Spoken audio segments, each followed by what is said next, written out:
BA second year में fourth semester में आपका इंग्लिश का टेक्स्ट बुक है, तो सेंटर स्टेज है और उसमें अपना फोर्थ प्ले है बिफोर ब्रेकफास्ट। बच्चों, यह प्ले आपके अमेरिकन राइटर ने लिखा था, आप देख सकते हैं, जिनका 1888 में जन्म हुआ और 1953 में डेथ हुई। यानी यह प्ले लगभग आप मान सकते हैं करीब करीब 100 साल पहले का लिखा हुआ है, यानी 1916 में ये लिखा था। अब स्टोरी मैं आपको समझा दूं। बिफोर ब्रेकफास्ट प्ले की स्टोरी एक कपल की है और इसमें आप ये समझें कि उनके बीच की अंडरस्टैंडिंग बताई है कि उनके बीच में क्या कुछ कैसा एक मैरिड कपल में क्या क्या डिस्प्यूट्स हो सकते हैं और कैसे वो हैंडल करते हैं। बच्चों, सिचुएशन सबके सामने लगभग एक जैसी आ सकती है, लेकिन हम उसको टैकल कैसे करते हैं और कैसा हमारा फैसला होगा, यही इसी बात से फ़र्क पड़ता है और इसी बात से हमारी सबकी लाइफ अलग अलग रूप से प्रभावित होती है। तो कहानी में कैरेक्टर्स हैं मिसेज रॉलैंड, और ये एक ही कैरेक्टर की आवाज़ आती है, यही बातें करती हैं, यही अपने डायलॉग डिलीवरी इन्हीं की है। इनके जो हस्बैंड हैं, हस्बैंड की प्रेजेंस को नावल में, इसमें स्टोरी में दिखाया नहीं गया है, प्ले में दिखाया नहीं है। एक रूम है और रूम जैसे हम कह सकते हैं कि सर्विंग स्मॉल रूम है, सर्विंग किचन है, डाइनिंग है, सब कुछ उसी में है। अपने यहाँ पे घरों का बनावट अलग है और वेस्टर्न कल्चर में सबके अपने अपने रिक्वायरमेंट के हिसाब से घर बनाते हैं। तो इनका एक ही हॉल टाइप का घर दिखता है, उसमें मिसेज रॉलैंड अपना काम कर रही हैं। इधर सामान रखा है, कुछ खाने पीने का रखा है, इधर किचन है, उधर डाइनिंग टेबल भी लगा हुआ है और पीछे वॉशरूम में इनके हस्बैंड की सिर्फ आवाज़ आती है। अगर ये बहुत देर तक ये बोलती रहती फिर अपने हस्बैंड को कहती है कि सुनाई नहीं देता, तो वो हाँ हूँ, बस इस टाइप से आवाज़ आएगी।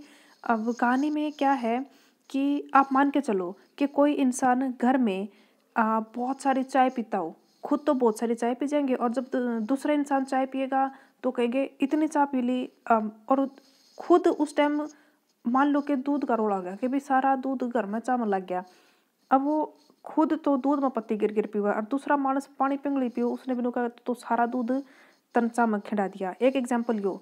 दूसरा एग्जाम्पल, कोई खुद कोई काम करता हो, आप समझ सकते हो। अब लंबी खिंच जाएगी वीडियो तो हम शॉर्ट में समझेंगे। तो इसी प्रकार जो ये मैडम हमारी, ये जो इनकी वाइफ है, ये खुद देखो बच्चों, हमारे यहाँ पे ट्रेंड चाय का है, हुक्के का है और ड्रिंक का ट्रेंड नहीं है, लेकिन वेस्टर्न कल्चर में जो कर आप चाह पी वहाँ नू ड्रिंक कराया करें।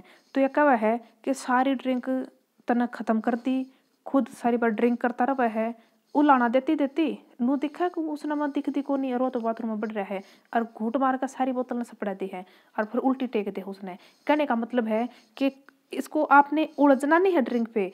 आपका पर्पज क्या है समझने का, कि खुद कोई कार्य करे और दूसरे को उस पर इल्ज़ाम लगा दे। ऐसा तब होता है जब इंसान खुद के साथ ईमानदार ना हो। अगर ईमानदार होगा तो वो मानेगा अपनी बात, लेकिन अगर ईमानदार नहीं है तो दूसरों पे इल्ज़ाम रहेगा। इस टाइप की सिचुएशन घर में चली हुई है। अब ये उलाना दे है कि फूट गए मेरे तो कर्म, तेरा ब्याह ही आएगी, ना कुछ कमांदा ना दमांदा। और फिर नू वह बात करते करते उसके कोट में तय एक कागज सा काट ले है। हाँ मन बेरा है, तू किन्ना चिट्ठी लिखा है, कौन तेरे दौर चिट्ठी लिखा, फलाना दकड़ा। उनके बीच में लड़ाई टाइप की बात हो रही है। एक मैडम की आवाज़ आ रही है, उनके हस्बैंड बिल्कुल भी नहीं बोल रहे। हस्बैंड की प्रेजेंस का सिर्फ हमें तब पता चलता है जब ये रुक के मार कर बोल रहे हैं। नू का है सुनदा नहीं सुनदा नहीं। तो उस तब मेरा लग गया कि अकेली बड़बड़ नहीं कर रही है, हस्बैंड के साथ बातें करने की कोशिश कर रही है।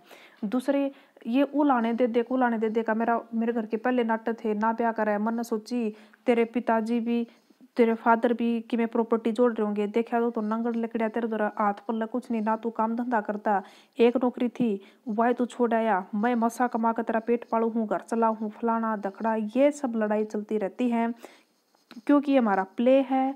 तो प्ले है तो बच्चों इसमें डायलॉग्स होंगे और डायलॉग है तभी तो, डायलॉग डिलीवरी से ही तो समझ में आता है कि थीम क्या है स्टोरी की। अब आगे कहानी बढ़ती है। अब ब्रेकफास्ट का टाइम चल रहा है, यानी तड़के की रोटियां का टाइम है। पहला ब्रेड खत्म हो गए, अपना होंगे तो नू घर चून सा पड़ गया, गेहूँ खत्म हो गए, नू नहीं है, ये नू कहे ब्रेड खत्म हो गए, मैं अपनी कॉफी बनाऊँ तेरी भी बनानी है कि नू बात चलते चलते घणी बात हो जाए है और आखिर में ये तंग आया और मानस जब पानी का कटोरा मांगन खातर हाथ बाथरूम में तो बाहर दिखावा है। अब उसके हाथ को देखते हुए हम कह सकते हैं कि ये जो बिल्कुल बिल्कुल पतला सा हाथ कि एकदम हाथ तो बढ़िया कौन बनाइयो, कोई बात नहीं, आप समझ लो कि एक कलाकार का हाथ जो होता है वह बहुत ही थिन, बहुत ही सेंसिटिव होता है। यह बात इसमें कहानी में लिख रखी थी कि यो कलाकार था इनके हस्बैंड। अब यानू कहती कलाकार की कलाकारी से पेट नहीं भरता, कुछ और काम धंधा टोले यानू पाछा पड़ा कर दी। वो जब कटोरा में पानी मांगन खातर बाथरूम में हाथ काट है ना, वो पतला सा जमानू पतली पतली लंबी लंबी आंगली, और वो इमोशंस को दिखाती हैं कि जो ज्यादा इमोशनल लोग होते हैं ना उनके हाथ बिल्कुल उंगलियां एकदम पतली होंगी और लंबी होंगी। तो ये उसके फैक्ट को दिखा रहे थे। अब वह कटोरा में पानी मांगा है और बेचारा बोलता भी को नहीं, बस हाथे ननू एक बार और ला दे दिन दिन पानी जुगरा पकड़ा करया करा। इब वह कटोरा में पानी पकड़ा दे है, वो शेविंग करन लाग रहा है, अपनी ढाडी डूडी बनावे है।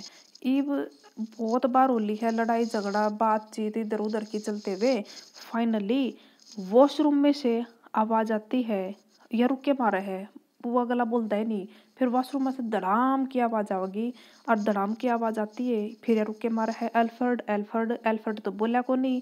फिर यह भीतर देखा है तो उसने देखा कि कुछ तो देखा, वो दिखाया नहीं, यानी स्टेज पे वॉशरूम का कोई दृश्य नहीं दिखता। हमने बस मैडम दिखेगी बोलती अल्फ्रेड अल्फ्रेड रुक के मार दी, बाथरूम में बढ़ जा है, बाथरूम में बढ़ कर रुक के मार कर बाहर भाग ले हुए है। बाजदी ने देखा आपा नू समझ सका हाँ कि उसने क्या तो अपनी नड़ काट ली, क्या अपनी कलाई काट ली, कुल मिलाकर उड़ा खून का दृश्य हो जाए है और वह रुक के मार कर बाज ले है। इब यह कहानी बिफोर ब्रेकफास्ट है। अगर रोटियां का टाइम तो पहले तड़के की रोटियां तो पहले मानस निपटा दिया उसकी कड़ा ने, और एक दिन की कड़ा में कोई नहीं निपटा करता, वो तो जब लंबे टाइम तक कुछ खींचे जाने तब की बात होया करे। तो ये समाज को दिखा रही है कहानी। हमसे इससे क्या सीखते हैं? पहली बात बच्चों आपका प्ले है तो उसमें डायलॉग डिलीवरी होगी, किस में किस टाइप के डायलॉग लिखे गए हैं। दूसरी बात किसी भी सोसाइटी के मिरर इमेज होता है लिटरेचर। अब मिरर इमेज का मतलब होता है कि दर्पण में यानी शीशा में जुकर देख लिया नू का नू, हाथ कंगन को आरसी क्या कहने का मतलब जो प्रूफ है समाज का, जो प्रूफ है वह मिरर इमेज वो लिटरेचर में दिखता है। अब समाज में किस प्रकार से कपल्स रहते थे, उनके बीच में किस प्रकार से डिस्प्यूट्स होते हैं और क्या उनका सॉल्यूशन हो सकता था और कैसे लोग उसको हैंडल करते हैं, ये सब हमारी कहानी में था। अब थोड़ा सा अबाउट द प्ले राइट हम जान ले। ये जो हमारे राइटर थे ये अमेरिकन थे और ये बहुत ही डोमिनेंट थे और ये इंटरनेशनल ड्रामा में इनका बहुत बड़ा नाम था। न्यूयॉर्क सिटी में ये रहा करते और उसके बाद जो डिटेल दी हुई है वो आप इसमें पढ़ लेना। इनके बहुत सारे दूसरे कुछ फेमस, ये जो हेरी एप है ना बड़ा फेमस है भाई। इसमें इंग्लिश लिटरेचर में बहुत नाम आता है द हेरी एप का। आगे भी कुछ इनके ड्रामाज के नाम लिखे हुए हैं जो रिमार्केबल पावरफुल वर्क्स हम कह सकते हैं।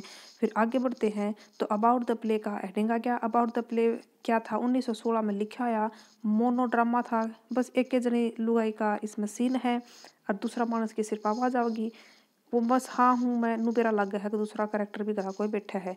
पोइट हस्बैंड है इसके और वो क्या है different social culture economic background से है। अब सीधी बात है घना ठाडा घर की छोरी गरीब के ब्याह आ जाए उसने वो मुश्किल हो जाए और हो सका है जिस गरीब का वारी है वो गरीब किसी के सपना की दुनिया का घर उसका है भाई, उससे भी फालतू गरीब की छोरी उनका घर आ जाए तो सोचा मैं तो भाई राजा का घर निकवाएगी और वह सोचा कि मैं भिखारी का आगी। कहने का मतलब हम कोई भी अपनी जान में गरीब नहीं होता, अपनी जान में अमीर नहीं होता। वो तो एक मानस ने देखे दूसरा अमीर है, दूसरा ने देखे यो गरीब है, यानी दूसरे से कंपैरिजन करते तभी पता चलता है। खैर कहानी में पता चलता है कि अल्कोहलिक यानी जमा नशा की आदत है, किसी ने चाह का हो जाए किसी नौका का भी दारू पीने की आदत हो रही थी उसने बेचारा ने।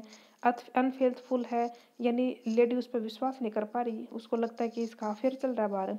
इस प्रकार की जो सिचुएशन थी बिटरनेस यानी कड़वाहट उनके रिश्ते में आ गई थी। और उसके बाद कैसे एंड होता है और किस प्रकार से क्या माहौल वहाँ पे बनाया हुआ है, उसके उनके डायलॉग से ही हमें एक दिन की लड़ाई में बेरा लग जाए कि उनके बैकग्राउंड में क्या चल रहा था। तो बच्चों ये प्ले के बारे में था, आप समरी समझेंगे तो आपको ज़्यादा समझ आएगा।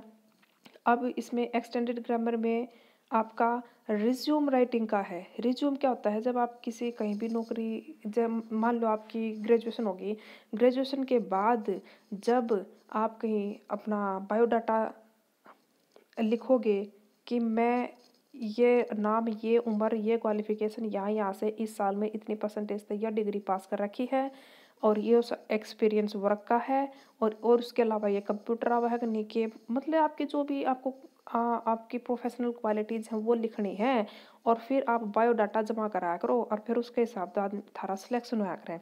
तो ये रिज्यूम राइटिंग है, इस पर मैंने पहले बनाया हुआ है वीडियो। अब ये क्वेश्चंस की अगर हम बात करें तो ये ग्रामर में देखो, पहले तो ट्रांसक्रिप्शन आई हुई है, फिर आपकी ट्रांसक्रिप्शन की प्रैक्टिस है, फिर सिनोनिम है, फिर एंटोनिम है। फोर्थ क्वेश्चन का मैंने अलग से वीडियो बनाया हुआ है, आपको प्लेलिस्ट में मिल जाएगा। अब कॉम्प्रीहेंशन में कॉमन से थोड़ा थोड़ा समझेंगे कि किस प्रकार प्ले में क्वेश्चन आंसर पूछे जाते हैं। देखिए इसमें क्या है कि कैसे जो मिसेस रॉलिन थी कि अपने परिवार की किस तरीके से बढ़ाई पा रहा है और उसके हस्बैंड के परिवार के बुराई क्यों कर रहा है। कुल मिलाकर बात यह है, अपने परिवार की कही जा है कि मैं ठाडे घर की थी, मेरे पिताजी ने नाट्या था इसके लिए ब्याह ना करा है, यानी वो शादी करके पछता रही है, उसकी उम्मीदों के हिसाब से उसको अपना ससुराल नहीं मिला। अगला क्वेश्चन है कि उनको ऐसा क्यों लगता है कि उसके हस्बैंड को अब कोई और जॉब नहीं देगा। अब उसके हस्बैंड एक जॉब करा करते, वह जॉब भी छूट गई, उस जॉब पर ढंग तक काम पर ध्यान नहीं दे पाया, अपनी पोइट्री का काम बढ़िया रहा करता और एक काम पर ध्यान नहीं देवे, दूसरी जगह जाओ तो पहले नू पूछेंगे पहले गीत काम करा करता क्यों छोड़ का गया। तो ये नहीं कहने का मतलब उसका वर्क एक्सपीरियंस कम हो गया था, मुश्किल से एक जॉब मिली थी, वो जॉब ने भी संभाल कर रखा रही वो उस और कि डिप्लोमा कौन होगा। तो सीधी बात है, उस उनको लगता है कि और कोई इसको जॉब देगा नहीं, एक जॉब उस पर बनी को नहीं, तो इसने घर बैठने के बजाय, पोइट्री के बजाय अपने ढंग के काम पर ध्यान देना चाहिए। आगे है किस प्रकार मिसिस रॉलैंड अपने फादर और फादर इन लॉ यानी अपने पिताजी और अपने हस्बैंड के पिताजी को कंपेयर करके कैसे डिफरेंस बताती है। तो सीधी नू कहा कि मेरा बाबू ने तो मारा ढू ला दिया, बन्नी ला दी मार तो नू लैन ला रखे प्रॉपर्टी जोड़ जोड़ के, आपके पिताजी ने आपके लिए कुछ नहीं कहा, तेरा बापू ने नहीं जोड़ा कुछ भी, जो था वो भी डगा दिया और बच्चा कुछ तू डगा दिए, ये उन्होंने दिया करती। आगे है कि अपने हस्बैंड की पॉकेट से क्या मिलता है, एक लेडी का खत मिलता है और लेडी के खत को ऊंची ऊंची आवाज में पढ़ती है और बतावा है कि उसने क्या लिख रखा है और फिर अपने हस्बैंड पर शक करते हुए कहा कि तेरा बाहर भी अफेयर चल रहा है।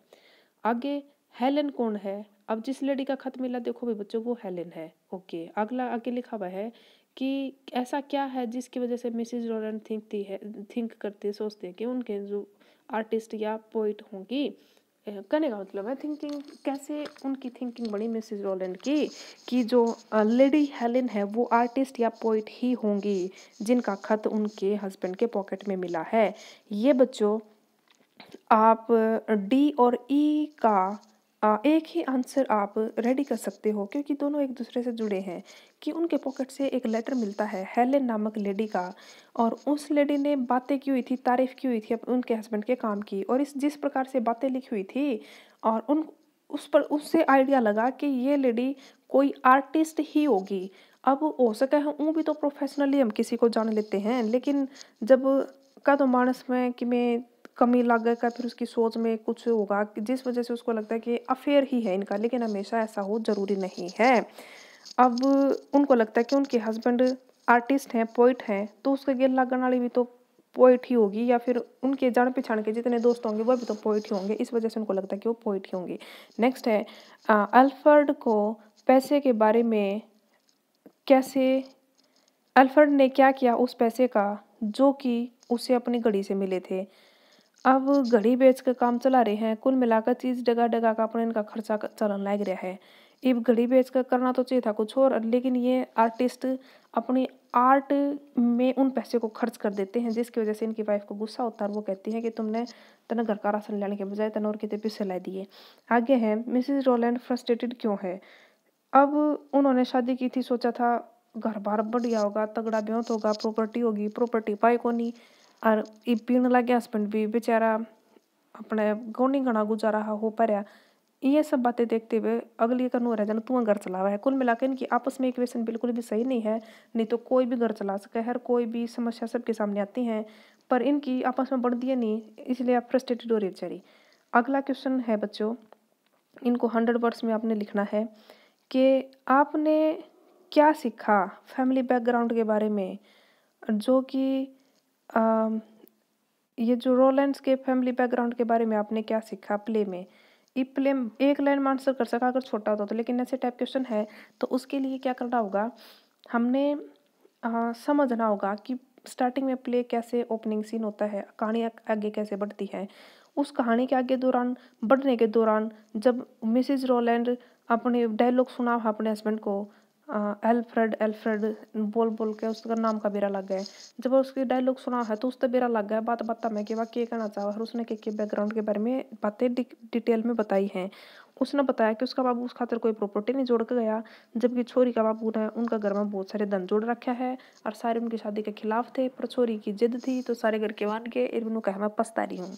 और बेरा लग गया है कि उनका घर में गणा हा ब्यों तो हाँ ठीक नहीं है, वह मेड में कमा वाइफ ही कमावा है और उसके हस्बैंड पोइट हैं, पोइट ना गणी यहाँ काम मिला को नहीं और गरीबी में गुजारा चला रही हैं।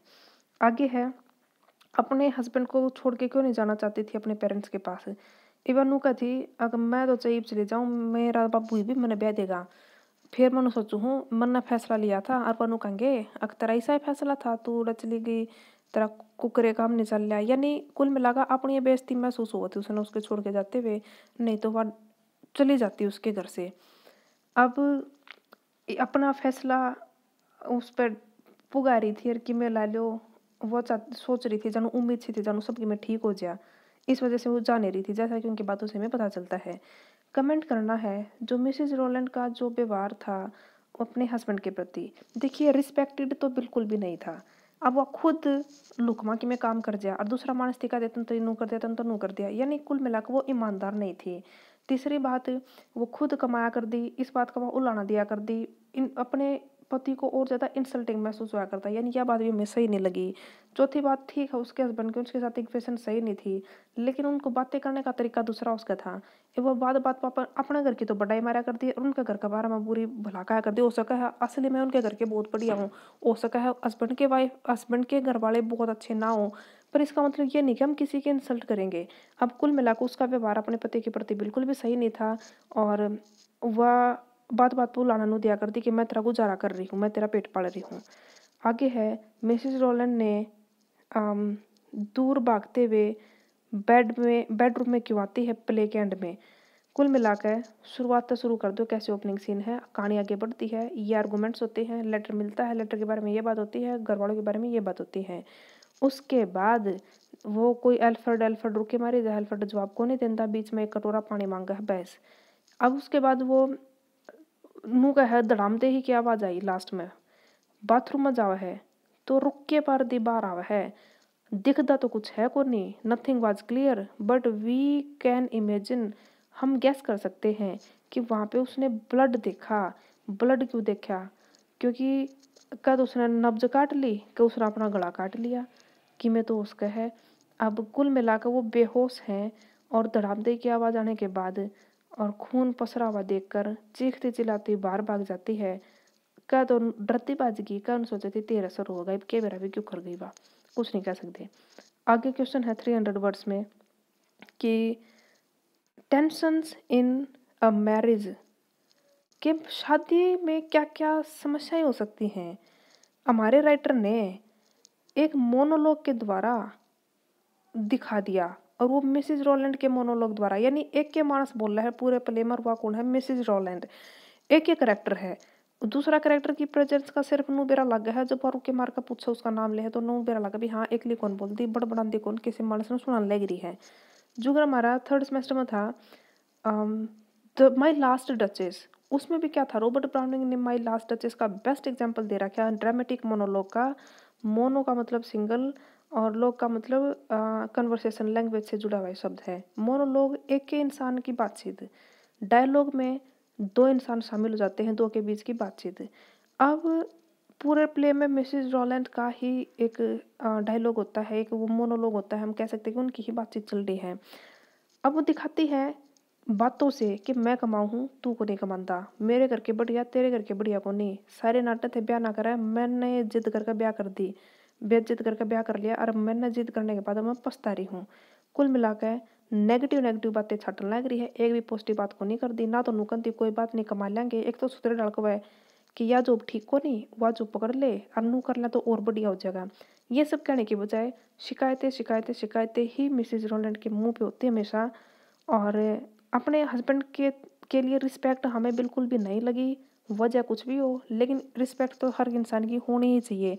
नहीं बनती अपने रास्ते अलग करो, लेकिन इसका मतलब ये नहीं है कि आप इस तरीके से आप किसी के साथ व्यवहार करोगे। कुल मिला के जो मैरिड लाइफ है, परफेक्ट कोई भी नहीं होता, लेकिन अपने लिए मिनिमम रिक्वायरमेंट फुलफिल हो जाए वही काफ़ी है। चाहे वो कोई भी रिलेशनशिप है, लड़ाई किसमें नहीं होती, सब में हो जाए है, लेकिन एक इंसल्टिंग एक लिमिट होती है, उस लिमिट को क्रॉस नहीं होना चाहिए।